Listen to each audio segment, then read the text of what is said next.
Do you see a replay of what happened in the lead up to the war with Iraq? The allegations of the weapons of mass destruction, the media leaping on to the bandwagon?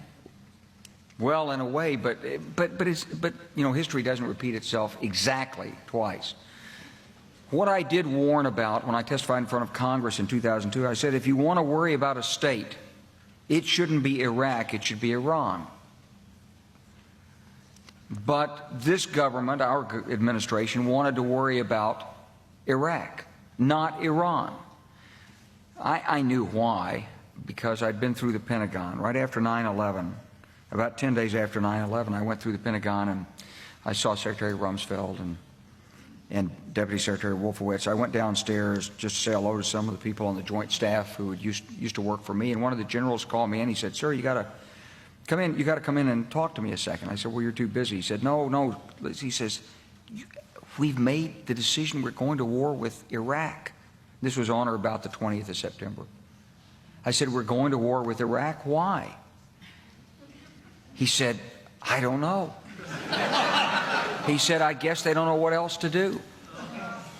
So I said, "Well, did they find some information connecting Saddam to Al-Qaeda?" He said, No. He says, "There's nothing new that way. They just made the decision to go to war with Iraq." He said, "I guess it's like we don't know what to do about terrorists, but we've got a good military and we can take down governments." And he said, "I guess if the only tool you have is a hammer, every problem has to look like a nail." So I came back to see him a few weeks later, and by that time we were bombing in Afghanistan. I said, "Are we still going to war with Iraq?" And he said, "Oh, it's worse than that."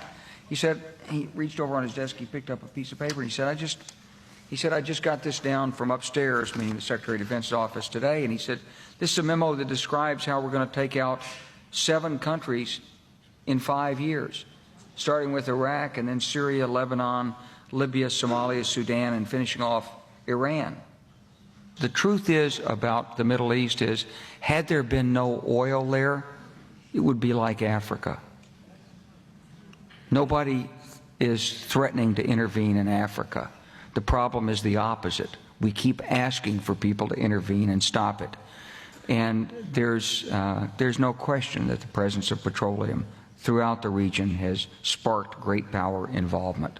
Whether that was the specific motivation for the coup or not, I can't tell you, but there's always been this attitude that somehow we could intervene and use force in the region.